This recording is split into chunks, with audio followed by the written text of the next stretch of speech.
guys, welcome back to another episode of From the Heart. I'm here with my friend Matt Zelaya, and I'm so excited. We're going to talk about a lot of like mental toughness in this episode. We're going to talk about all of just the various challenges and things that you've done, and just kind of pick his brain. This is going to be as enjoyable for me as it is them, because I need the tips for the mental toughness going into, honestly, my next race and other adventures. But anyway, do you want to kind of give them like an intro, background of who you are, and kind of how you how you started on social media as well? Yeah, for sure. First off, thank you for having me on. Yeah, I do thank appreciate you. it. I always love, I love just kind of being able to sit down and just have a genuine, just good conversation, and just kind of chop it up and see where it goes. So as she said, my name is obviously Matt Zelaya. I'm 25 years old, live in New Jersey. I'm all the way out on the West Coast right now, a little foreign to me. And yeah, I do a lot of running and lifting, and I've done some crazy things along the way, which has segued me into social media and just kind of posting my journey. The main reason why I started social media was just as in a way, as like a video documentation and proof, just for myself in a way, but also if I'm able to, help anybody else along the way. And then fast forward, slowly approaching, not that numbers really matter to me, but slowly approaching 100,000 on Instagram, which is cool. Just, posting your life, and people, are in a way attracted to that and to seeing what you can do. And it's holds a second layer of accountability too, knowing that, when you call your shot, there's a lot of people banking on you to do it. So it's, that's just a quick, brief rundown of kind of everything. No, you guys do you want to plug your Instagram right now just so they can check it out? So it's Matt_Zelaya, Zelaya. You guys, he does like crazy stuff. Like my half marathon is like scraping the surface of like that's his like that's his like workout on like a Tuesday. But I guess let's just start with, because you played football in college, correct? That was kind of your life growing up, always in sports. And then after college football, what was the first thing that you kind of got into? Because now you're doing like ultras, like he's doing major stuff. But like what segued into after? No, it's a question I get asked often. So right when I stopped playing football, I was kind of stopped prematurely. I anticipated on playing all 5 years and just having a great career, but had to stop that short. Then I just needed something else. I was the type of person, or am, where I just can't not do anything. So a lot of people don't know, but a short few years of my life, I went for American Ninja Warrior right after college. That semester after I stopped playing, I applied and got on the show on season 11, That's which is crazy. It's kind of like an outlier in all this, but it all segues to where I'm at right now. And then, I was on season 11 in Baltimore. I didn't make it to the finals. I fell in the water halfway through, but either way, the experience was unreal. I'm sure. And then I got on season 12, then COVID happened, and then I applied for 13, and then they changed the whole format, so then I didn't get on. And then that's where I was like, okay, maybe I should try Spartan races, because it's similar obstacles, and I feel like I can run.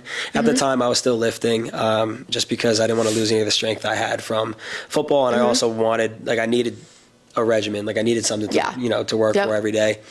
And then, I did a few Spartans, and I was placing top 3 in my age group and top 10 overall. That's crazy. The 3 that I did. And so I was like, maybe I could, actually be somewhat of a runner. And then that led up to my first half marathon, where I went to my mom and sister and said, I've never been to Disney. Would you guys want to do the Disney half marathon? They're like, sure. We're not running right now. But none of us were running at the time. No miles, no nothing. I think that's the coolest part about running. A lot of runners aren't growing up doing it. They weren't cross country runners in high school. It's something you can work towards later on in your life as well. Just because you're not a runner now doesn't mean you can't be. Because I always said I would never be a runner, and look at me now. I guess I run multiple times a week. So if you were to tell me while I was playing football, you're gonna do the race you just did in a few years, I would have said you're absolutely out of your mind. Right. It's really inspiring though. I hope that inspires other people, watching you. Like you said, you've built such a following, and I think it's truly because it's such an inspiration to see and follow your training progress, because you always are training for something. And it's really cool to watch from start to finish and see your struggles and see the long runs and see the work you do. For me, when I started running, that was a huge thing, as people saw I mean, man, I couldn't run more than a mile or two, you know, like there's just no way. And that's then the beauty in it though. Unlocking all of that and like seeing what you truly are capable of. It's like it's really cool to watch. And honestly too, to like have them follow your journey. Like you said, like I relate to it being like an accountability thing for sure, because it's like you announce you're doing a race, like you have to like see it through and try. But sorry, I cut you off. No, Continue. You're good. And we'll kind of touch on like the framework and everything of how I kind of like approach these races. And you know, things like that. How I really went from nothing to kind of just doing these crazy things. And a lot of it was just being kind of, and I'm getting into the half marathon here, a lot of it was just being, in a way, oblivious to what others are doing. So in a way, I was just naturally setting a standard for myself. So leading into the half marathon, I asked my family, and they were like, yeah, like, when is it? I was like, oh, it's in like 5 weeks. They're like, oh, are we going to be able to do that? I'm like, I don't know. We could try, though. And so my mom, my sister, and me, we signed up, got a hotel last minute. And I was running 3 miles, 5 miles. This is coming from 0 miles. I didn't know what easy runs were, no nothing. And I was running 3 miles, 5 miles, 7 miles a week. And I was doing that for 4 weeks and all at race pace. So my race pace was however fast I went. And I felt, okay, I think I could probably do that for a half marathon. Sustainable. That's exactly how I trained for my first one too. I just went out and ran. I had no clue. And again, just oblivious at this time to the running world. And it wasn't as big as it is now, which is awesome, just the growth. We went to Disney, and I'm a big Disney guy. I'm not one of those Disney crazies. So, but you know, throughout the race, like I made sure I was still taking pictures with the characters as I was going. So like I would like when there was no line, I would flag them down so that the camera person was ready, hilarious. Quickly take the picture, then just go off sprinting. Oh my gosh! And I had no fuel. I had maybe like the most I did was like electrolytes before the race, I think, or just water. No fueling strategy whatsoever, and I did it in an hour and 37 minutes. That's nuts. And it was, and again, I was like top 10 of my age group, and there was like, I want to say 15,000 people running this race. Oh my gosh. And I was like, After that, I'm kind of like, okay, maybe I should take it seriously and eventually go for a marathon. And at this time, I was like, there's no way I'm doing a marathon. That's where I'm at right now, truly. That's where I'm at. It's like you finish the half, and you're like, I would have to do this again.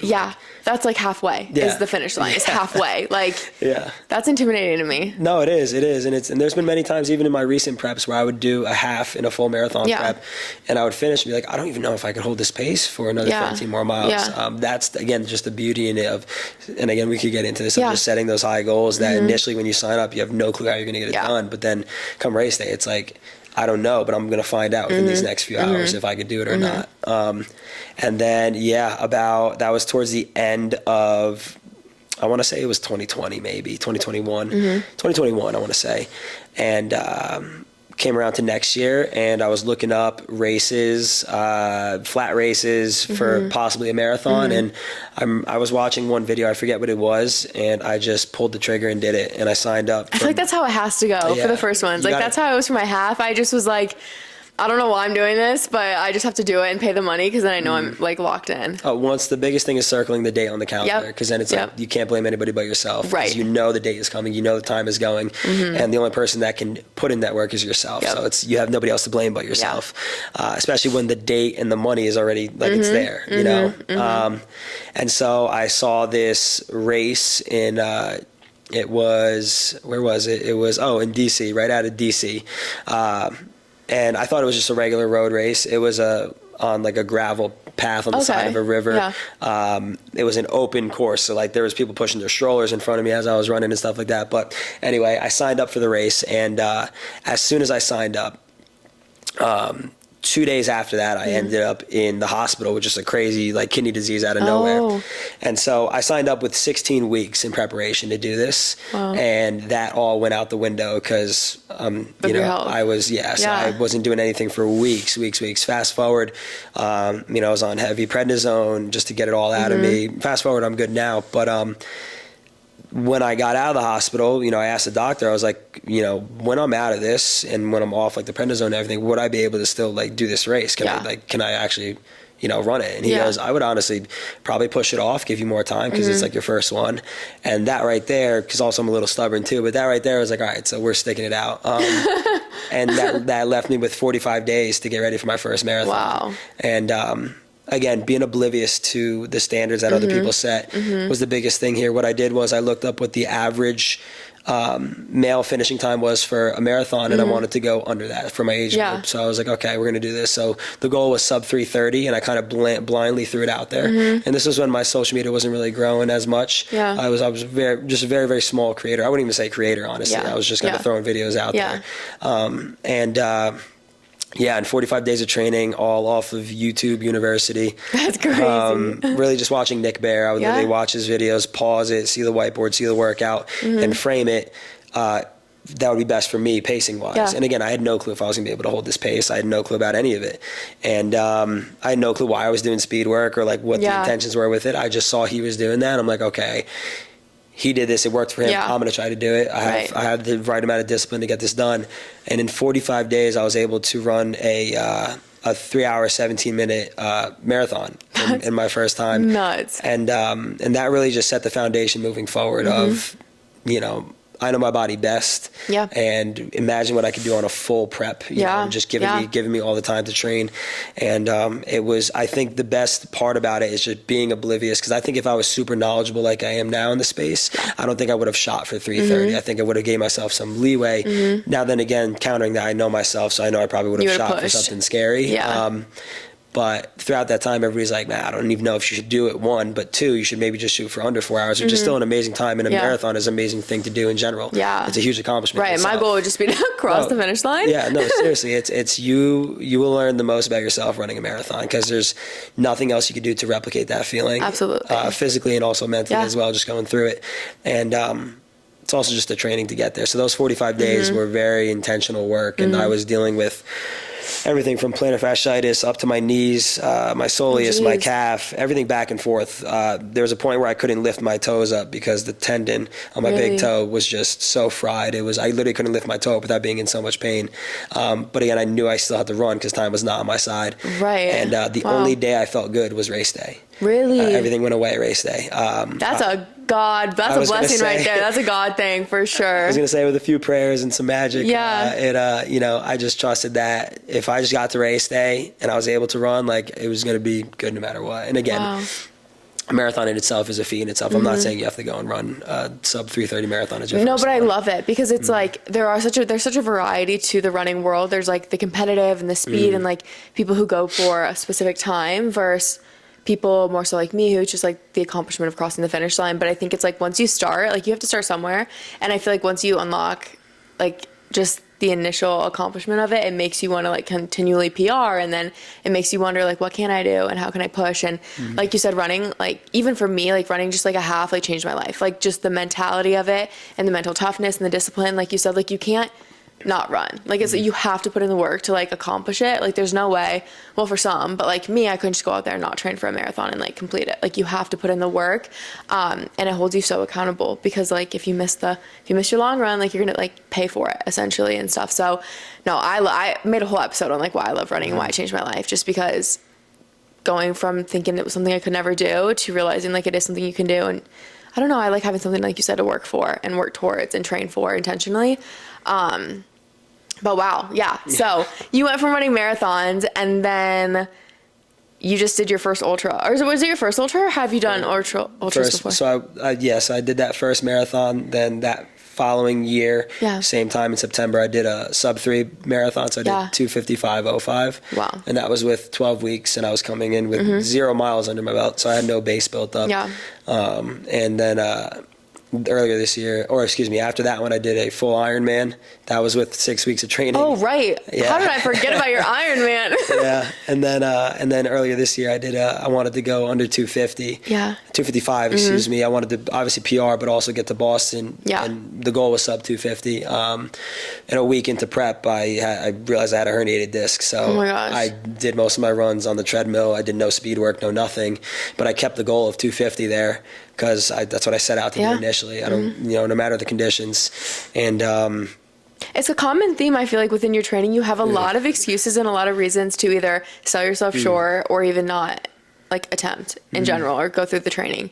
So it's very like one, inspiring, but like impressive that you can kind of disregard all of those like excuses and continue to go for like your goal as if you were healthy and ready to go.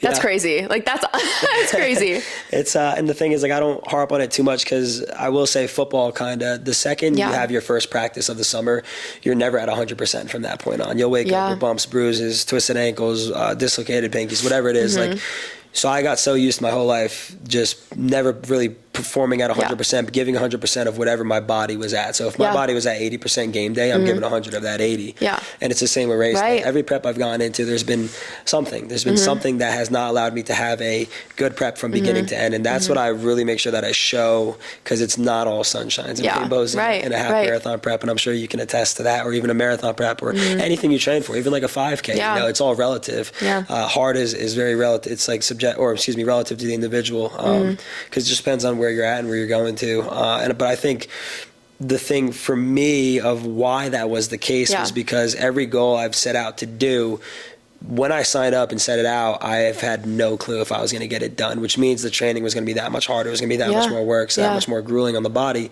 Fast forward to race day, it's like it's hard to come in 100%, which again is what scares a little bit people off. But it's that, I guess, in a way, fear, quote unquote, not fear wouldn't be the word, but like just being scared of like, if you don't know if you could even do this. Yeah, no, I think that's like, it's just blind faith in a way, knowing that, trusting yourself, that knowing your body, knowing yourself, that you can actually, through the work and guidance, that you could get it done. And that's why, like, I'm really big on having a coach too, somebody that just knows more and can guide you. Or even if like you were a former athlete, just find a coach, because you grow up your whole life being used to people telling you what to do, when to do, and how to do it. And then where a lot of people fall off is when they're out of their sports career and they don't have somebody telling them that. So it's like you need that structure sometimes. And I was just kind of craving that, and that's where I then found my coach, and she's gotten me through 2 of these marathons. And all the props to her for getting me. And I'm not saying it's all me. It's obviously, anytime I talk about the marathon, I say we. And people are like, who are you talking about? I'm like, oh, well, me and my coach. Because I mean, the odds to run a 250 marathon, and this isn't giving myself any credit, but the odds to run a 250 marathon, which is just to kind of break it down, that's a 6:28 minute per mile pace for 26 miles. To do that with no speed work, so I never hit the track throughout prep. The only speed work I could do was marathon pace, but only on a treadmill. And then there were some days where I literally couldn't walk out of bed. Like it would take me about 5 to 10 minutes to get out of bed because of how bad my back hurt. And I would have to text her like, I can't do this run today. We got to push it to tomorrow. And we would, like, every week or every day of the week was me checking in and telling her basically what my body battery was at. Like if I'm at 50%, like I can't do a marathon pace. I got to cut it off. You know? And then it just makes that race day all the more worth it, which is why if you look at my videos of my race days, I will always be crying at the end of it, because it's takes a lot to get you to that point of what you said you were going to do, given it wasn't the smoothest route at all. Like I said, every prep, there's been something in the way, but I've loved it though, because initially I wasn't expecting to get a herniated disc. You know, I wasn't expecting to, to get a random kidney disease. I wasn't expecting to have to train for an Ironman in 6 weeks. That's insane. And that too, like, again, just knowing my body best, like I only rode my bike in my room and I only swam in an LA Fitness pool to train for the Ironman. And just for context, an Ironman is a 2.4 mile swim into a 112 mile bike ride and then a full marathon after that. It's literally the most inspiring thing ever. I was telling him, like, I was actually at the Ironman that he competed at before knowing him. It was like in Tempe, and I was like, that would be a really cool, like, inspiring thing to go watch. And one of my friends competed a couple weeks previous in the half, and I was like, no, I want to go see this. And just like being in that environment is like so cool. So I can't imagine like the feeling of actually being like participating in stuff, because even for me, like running the half, it's like, it's so cool. Just like you said, like knowing everyone had to prep and everyone had to train. And like, this is the part you get to enjoy. I always tell people, like, race day and stuff, like, enjoy it. Like, that's like the celebratory part. Like, you worked so hard to get to this point, like, soak it all in, take it all in. Like, it is emotional. Like, I would even, like, when I would train myself, and I'm sure you probably do this too, but I'm big on like visualization, and I would like visualize myself crossing the finish line, because like I have to in your workouts. In my workouts, I would get like that too. Like every time, like I would hit a hard point in the run, and I would just like want to stop, where I'm like, there's no way. Like, there's no way I'm gonna be able to run 13 miles, and I'm like dying at 4 right now.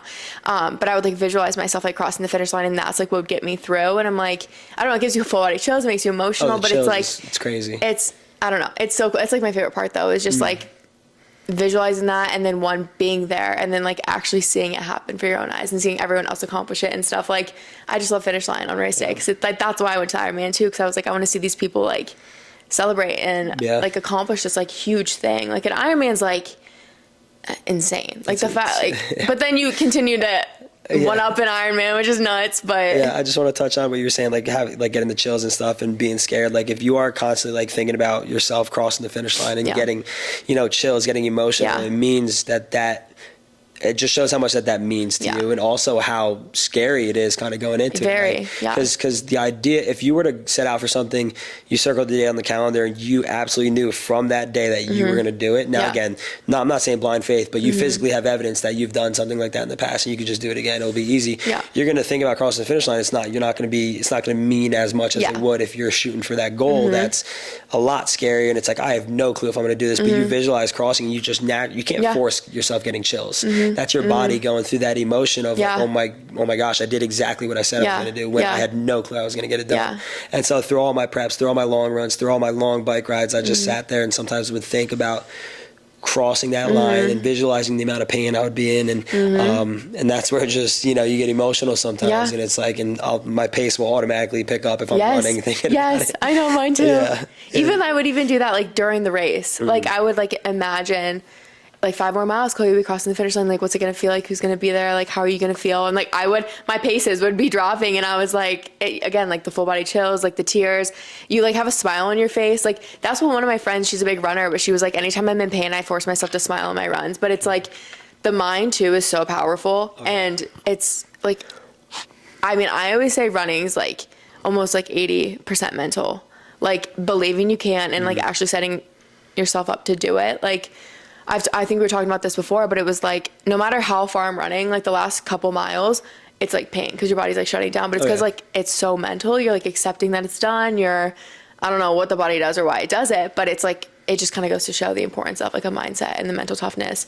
But you also got to think too that your brain is meant to, your brain and mind are meant to protect you. So although it is like 80-90% mental sometimes, your mind can suppress what your body can do sometimes if you feed into it though. So everybody has that point in a race where you have, I mean, David Goggins says it's the 1 second decision. You have the decision to, okay, I'm in a lot of pain. Everybody else around me is in a lot of pain.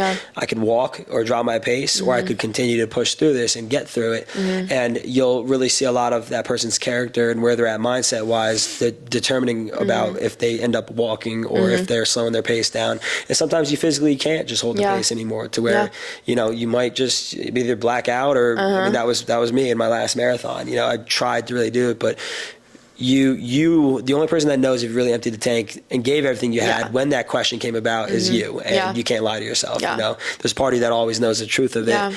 And for me, I can't lie, I can't cheat, I can't do any of that, because there's just this voice in my head just that will always put it there. And that's what I really love about these races is everybody has that decision to make, whether you can walk or slow down or not. Everybody's in pain too. Pain is, it's relative to the individual. Somebody may be in more pain. But it's, through that Ironman I hit the wall at mile 13, and just for context too, like everybody usually hits the wall in a marathon at mile 18 to 20, maybe. I hit it at 13. I wasn't able to stomach any gels or anything like that. My carb and electrolytes, nothing. So I survived on, I literally threw my handhelds out because I was just so angry. And I survived on potato chips and water at each aid station, which was every mile. So I would just run, and the thing is, I told myself, although like I could describe the pain, but it's just being in the body, describing it won't do it any justice. At that time, it was the most pain I've ever been in my entire life. And I'm like, I have 13 miles left. I have to hold this pace. And I told myself when I was feeling good when I started this run that I'm not going to walk. And so what I did was go back to that 1 second decision of finding the person in front of me. And there were so many people in front of me that I saw that would jog and then just ended up walking. And then that was enough fuel for me. Not that it's a competition between them, but it's more so just hardening this, like my mind up here that, okay, we're chasing that next person down. And in an Ironman, you can't listen to headphones, you can't have your phone. So which is wild. So you're all up here. And the way and I'm just saying this just in case anybody ever decides to do an Ironman or even a marathon, and you're really struggling, is find the person in front of you and count them up. Tally them up. I counted 651 people. Wow. Throughout the marathon. And it kept me so occupied of just chasing the next person, not picking up my pace, but just trusting that I'm going to hold this consistent and they're going to fail that 1 second decision. Not that I was rooting for it at all either. No, but that's not, because again, in Ironman itself, if you are able to cross that finish line, whether you make the time or not, like that is an incredible feat in itself. Yes, absolutely. Absolutely. And again, for context, it took 11 hours and 42 minutes to do this. And so it's like your body's so fatigued, and you just hold on to the idea of the smaller the win in a race like that, the more it means in the grand scheme of things, because it's hard to find positives when every step you take, your hamstrings are cramping, locking up. Like if you were to look at me from behind, you would think I was like getting shot in my legs just by how much like my body was like just flinching or giving out. I almost fell a few times. I'm sure. And just locking onto the idea of just finding the next person and just tallying them up was all I needed to kind of go. And I didn't think about that coming into the race. I just knew, okay, no headphones, we'll just run, we'll be good. But I've never experienced that pain before, and I've never been there before. So it was all uncharted water. And what I wanted to do was stay in that uncharted water, because I've never been here before. And the only time you can be in that uncharted water is race day. You could have some of the hardest runs during prep, but it's never going to be like race day if you actually push the amount that you're supposed to be pushing or that you told yourself you would. And it's sad to see some people where they do push, they just taste that uncharted water and they pull right out of it because it's scary. It is. It is. You don't know what can happen, and that's and I've more so from doing these races, again, you have to sometimes have evidence to really believe, the stuff you're saying. And it's like the second I enter into the uncharted water or the quote unquote the pain cave, I try to be in there as long as I can, because you'll never be there until race day. It's not like you're running races every week. There might just be one day out of the year, and that might be the most important day of your life thus far. And so my work is just stay in there as long as I can, and the more I'm able to stay in there, the more stronger I'm getting mentally, the more I'm going to be able to push and have the evidence to push in future races. So it's just kind of like what kind of went on like throughout that Ironman, because it's tough when physically you're in the most pain, but then you also got to remind yourself, like I said, your mind has a governor where it's the second it feels like, okay, this is too much pain, it's giving you the response to slow down, to shut down. It's giving you responses across the body to take it easy in certain areas, because we are in a lot of pain right here. But when you notice that is happening, there is a lot more to push behind. Once you get over that initial hump, your mind now is like, okay, we're just going to have to handle this now. And then sometimes you even just stop listening to it and you just go. You just go until, you can't. But there's a beauty in all that pain, though. And it's that's what I've been attracted to the most, I think. And then obviously just kind of showing the journey as well. But again, you could talk about it all day. I could explain to you every step I took, and, how I couldn't feel my feet for 5 miles, how my quads felt like somebody was just punching them every step, but you won't actually understand it until you actually go through it. And going through it is being in that uncharted water as long as you can.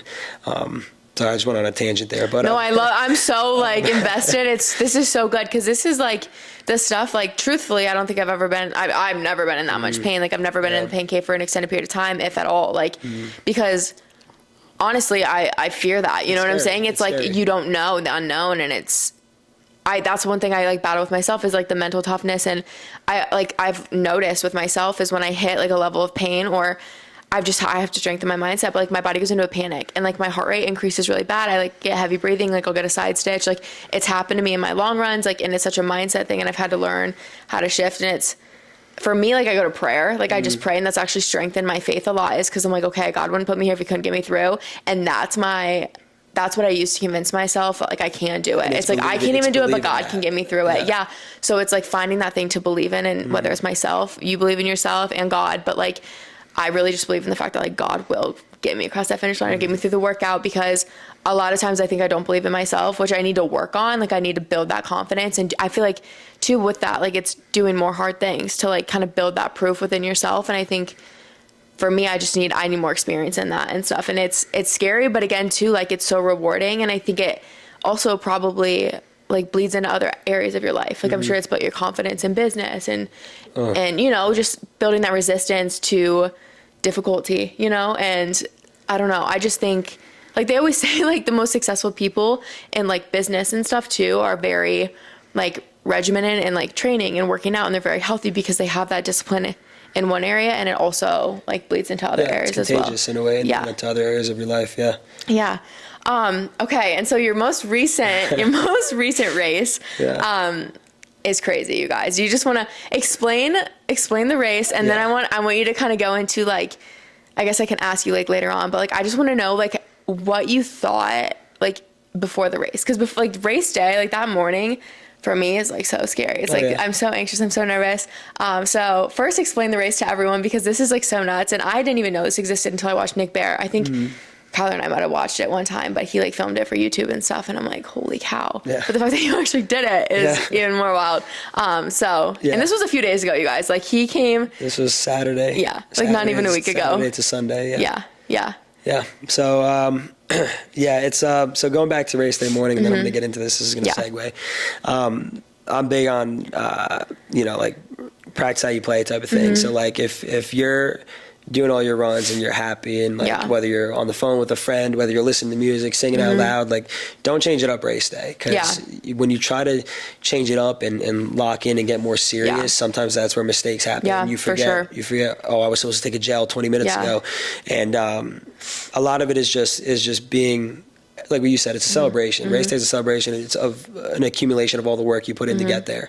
So as much as it's easier said than done to enjoy it, just be there, be where your feet are, and understand when you are in that corral about to start, everybody around you has gone through the same thing, same thing relatively, and are about to do something really hard. And there's some peace in that where it's like, I'm not alone right now. And you're allowed to talk to people that you're running with. You're allowed to kind of pick them up, good job, do this, do that. I'm always, if anybody passes me, good work, keep it up, because it's contagious, and it's like, it's I'm not saying I'm a yapper during the race, but I will talk to people, because it passes time too. For sure. Just really big on just don't psych yourself out. Take in every moment, enjoy all of it. Sometimes I don't even like listening to music until I'm literally in the corral getting ready. And then again, if you're listening to music on every long run, then maybe you should during race day. For me, it's more so I go without music as long as I can, because then as soon as I know I'm about to enter that wall, then that's where I'll throw them in. Just as that little extra boost, because again, the smallest amount of good goes the longest way when your body's at a very low point. It's funny because for my first half, my like backup plan, I had like David Goggins, like there was like a not like a soundtrack, but it was like a remix to a bunch of different like. Was it on Spotify? Yeah. Okay. I have the same thing. Yeah, and I had it saved, and I honestly, like, I was like, when this gets bad, like, I'm pulling this out, because I would listen to, like, Big Booty Mix or, like, country music or whatever. This is kind of before my Christian days, where I like, run to worship, because it, like, calms me, because I get really anxious and really nervous, and that's bad for me. Obviously, it, like, spikes your heart rate and stuff, but no, I still have him on backup, because like, even during workouts, like, the first time I hit 12 miles, like, went over 10, I had to listen to it, because I'm like, Chloe, like, you have to do this, like, run, like, you have to finish, but I'm like, I needed that like external motivation, that reminder of like, you can do hard things, and like, it's gonna hurt, like it's meant to hurt kind of thing. And but I had that backup, and it helps. Like it is, like those tactics are very useful in times like that. It's kind of like managing the micro, which will then get you a little bit, even if it's just a few steps further, another mile further.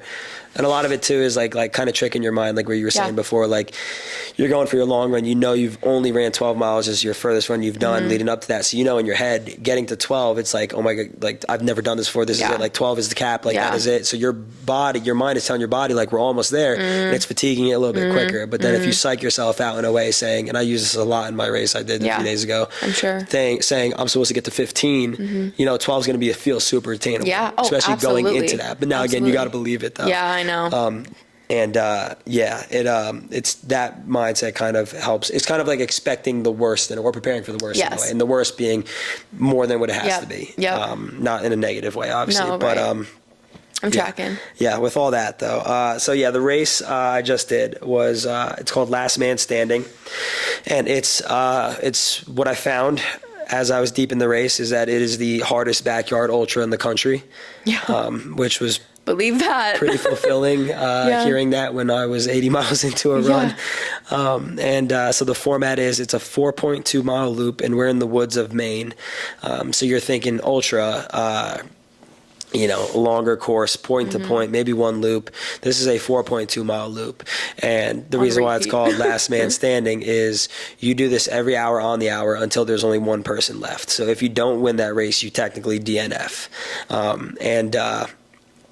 It's a little bit of a psychotic format in a way to where you I'm used to going fast. I'm used to being in control of my pace and what I can do. And this, it's all, the race is controlling you. Because let's say you sprint 4.2 miles, you can't start again until the start of the next hour. So if I do every lap in 50 minutes, now keep in mind, there's also 400 feet of elevation gain in this loop, and that adds up over time. And for those that are, that know elevation gain and such, it can add up. Yeah, and it's the quads and knees can really take a hit. So let's say I do it in 50 minutes every time. I would have 10 minutes then of rest to go to my tent, to eat, to change my socks, change my shoes. And then as long as you're able to toe the starting line at the start of every hour, you can continue going. And so the goal coming into this was 100 miles. And I also want to put this out there. This was only not counting the taper, this was a 10-week prep, which people train months for. Yeah. My coach trained 6 months for his first ultra, for his first 100 mile. And nothing against him because he's going to go back and win this race next year. And he DNF'd at 82 miles, he had to tap out. And so it just shows the severity of ultra prep. And he's much more knowledgeable now. And he's just, if I didn't have him, I don't think I would have been able to get the race done. With these races too, you need a good crew.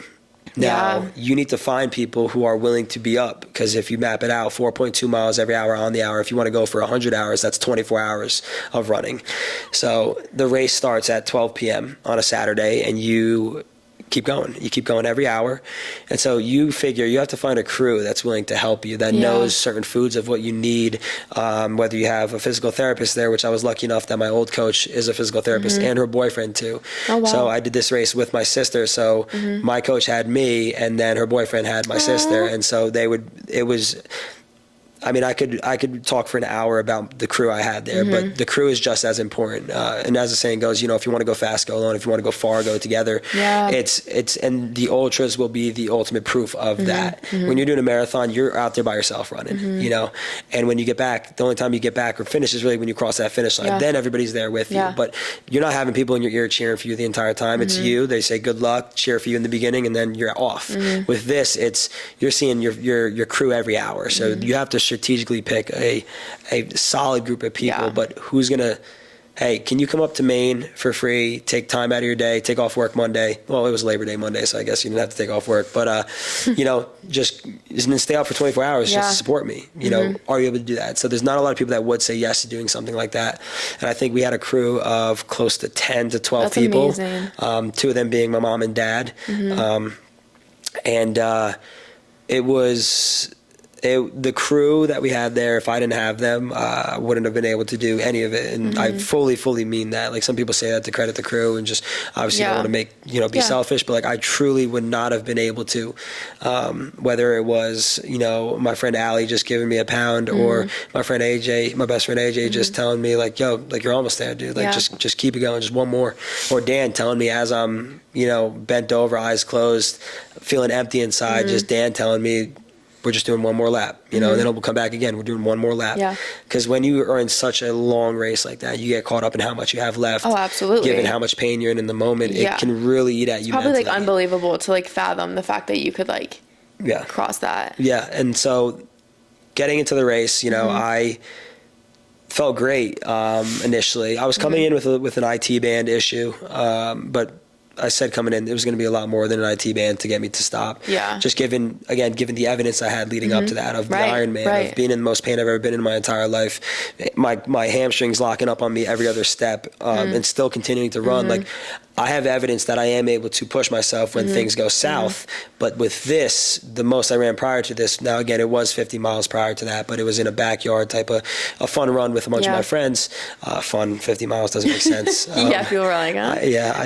I'm so used to talking about it because a lot of people ask, and it just sounds so natural, which it's not a natural thing.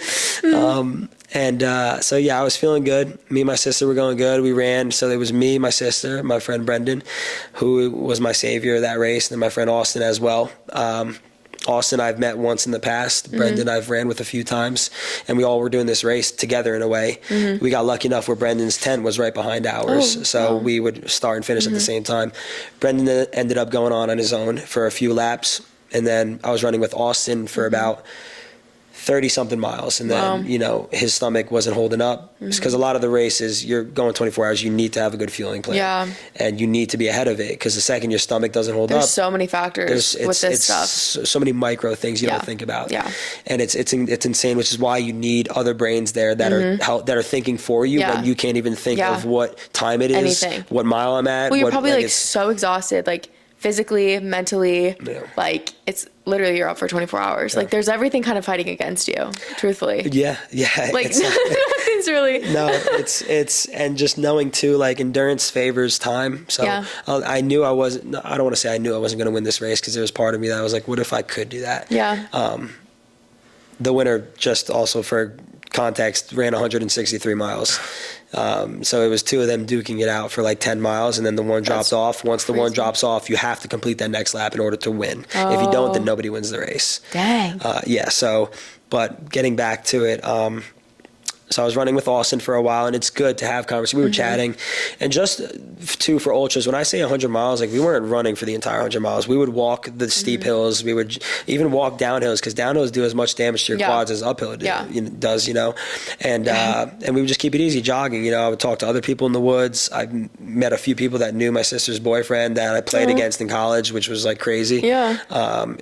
So it's like, and then there was other people that knew me there too, which was awesome. And it was just so cool seeing them doing, just even there, being there, and knowing everybody was there with a goal in mind. But there were so many people I was talking to that they were like, yeah, you know, I'm coming, I want to do 30 miles, and we were at mile 45 already, you know. So now it's so cool seeing that, because it's so just contagious. Absolutely. And it really shows, like, you know, being around the right people, being around the right group can really push you in that direction. So getting into kind of where this thing got hard was I went off by myself. So 6 hours into the race, or excuse me, 12 hours into the race is 50 miles in, and that's at 12 a.m. Yeah, wow. I hit the wall, which for me was being in a significant amount of pain. I can compare it to being in the same amount of pain I was in the Ironman at mile 34. Now, when you hit that point, and when you are like me, I'm thinking I have to run 66 more miles, being in the most amount of pain I've ever been in my entire life. We are in uncharted water, and this is happening way sooner than I thought. Yeah. The 50 mile that I did week 1 of prep, I felt significantly better than I did where I was at the 34 miles. And I was running by myself for these laps, and as my sister was, as Austin was, because he had to peel back because his stomach wasn't handling it. Austin and my sister ended up stopping. Austin ended up going over 50, got to 53. He wanted to do 100, but, you know, his stomach wasn't having it. And then my sister did 48 miles. Which is amazing. And she came into this, the last thing she did was she ran a marathon in 2019. Yeah, I want to meet your sister. She sounds so cool. Like, I'm like so inspired by her, because I think you would like her. You guys are very similar in many ways. Yeah.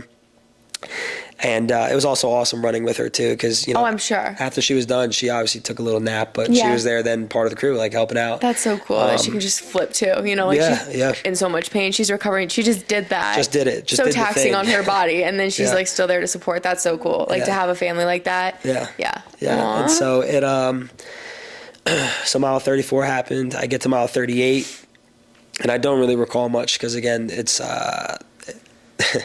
there's a lot that goes on. A lot of thoughts that go through your head to eventually where you have no thoughts. And I'll talk about that later on, which I didn't think was even possible. But mile 38 to mile 42, I remember my PT, my coach Kat, was working on my hamstring. And I remember now again, I was in a lot of, my left hamstring, which is still tight right now, and my right knee were, if I had to give myself a 1 to 10 pain scale overall, I was at a 9 out of 10. Jeez. And this was, and you have a high pain tolerance, I'm sure. That's a high. Yes. And that's where I was like, I was 38 miles in. I'm like, I don't even know if I'm going to get to 50. And there was a point in time where I was laying on my back, and I looked around at my crew there. And knowing that everybody sectioned out time to be here for me, to get me to the 100, knowing that it was much bigger than myself at that point. And I looked at my coach too, and I'm like, and I just looked at him, and we just looked at each other and kind of just, he knew, because he did this race, he ran 141 miles last year.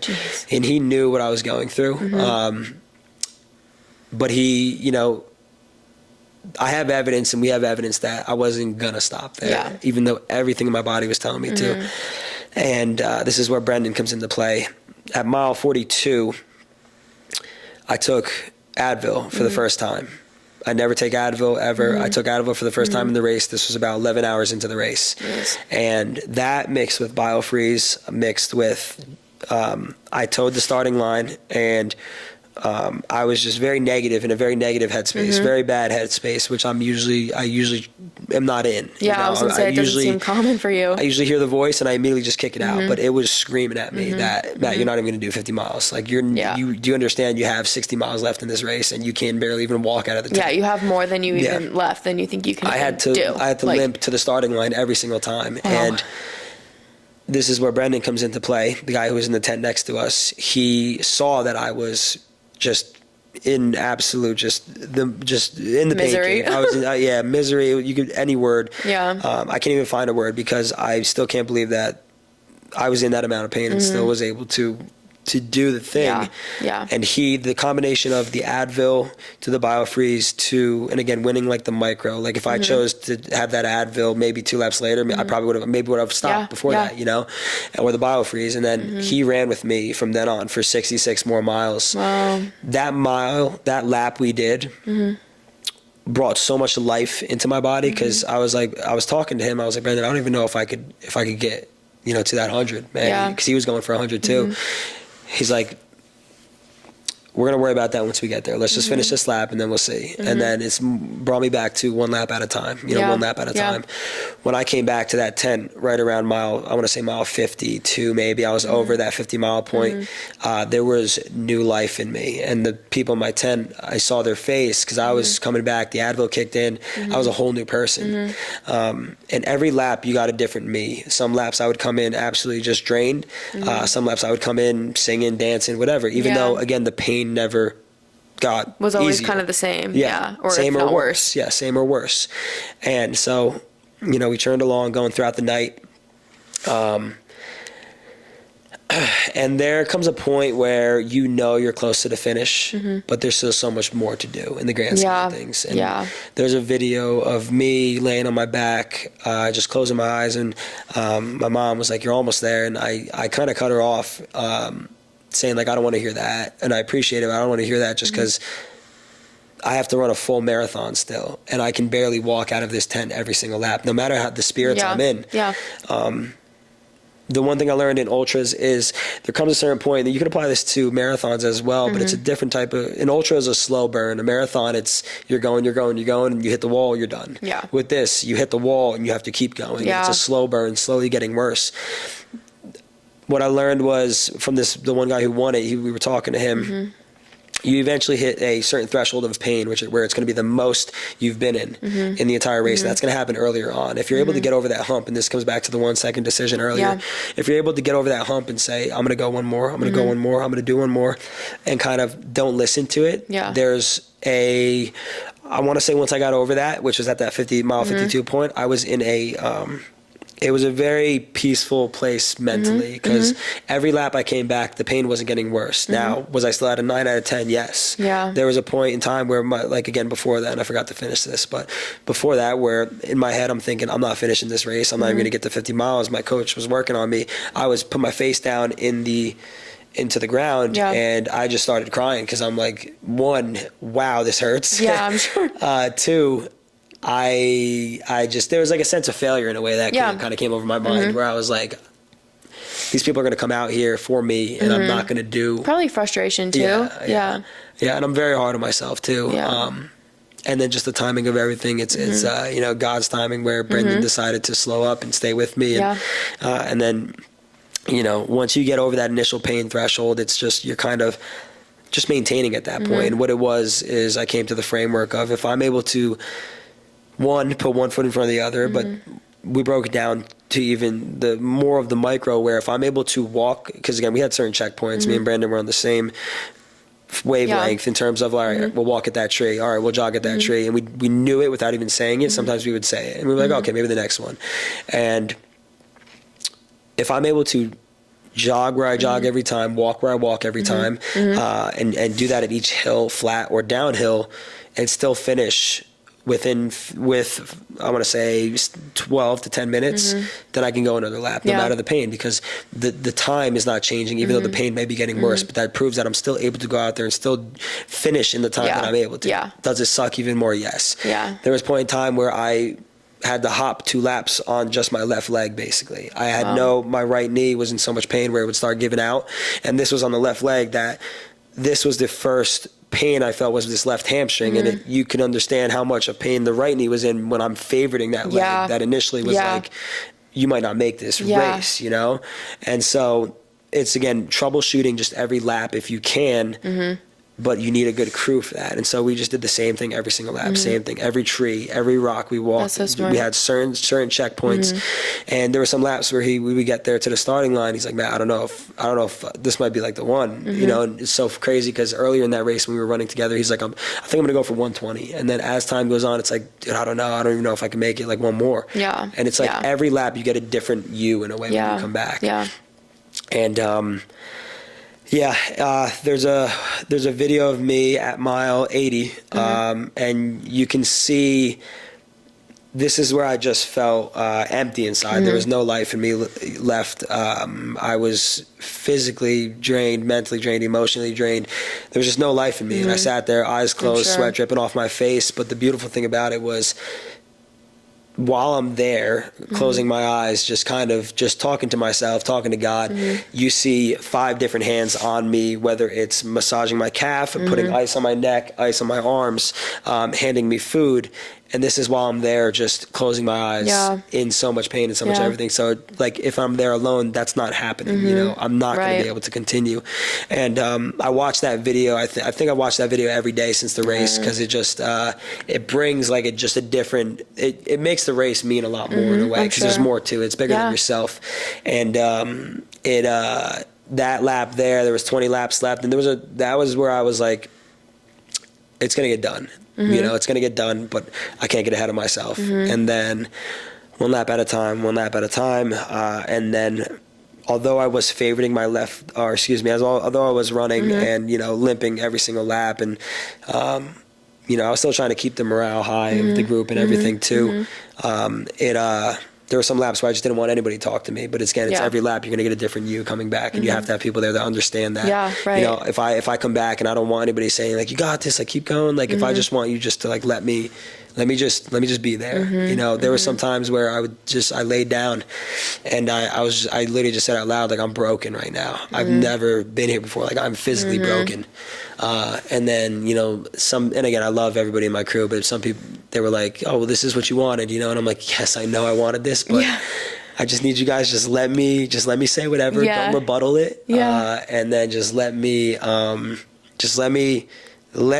be dramatic. I don't even think that's being dramatic. I think that's just factual, like in the moment. I was broken. I've never said that in my life, because I've never been at that point, but I was physically broken. But the beautiful side of it is that I was broken for 66 miles and was able to finish the 100-mile race that I set out to do when, again, given the prep coming into it, just 10 weeks to try to build for an ultra prep. Ultra preps take time. They take, you know, it's not an easy thing to do. And me and Brendan, we crossed that finish line 24 hours later, 100 miles later, 104 actually. So you did like one more? Like, well, no. So it was just the way it mapped out. The watches were a little off compared to what they mapped it out at. But because the lap before that, we were at 98, so we had to do another one. I see. And as we told the starting line, Brendan, he looked at me, he's like, dude, I really need you this lap, because I can't I can't feel my Achilles, I can't walk.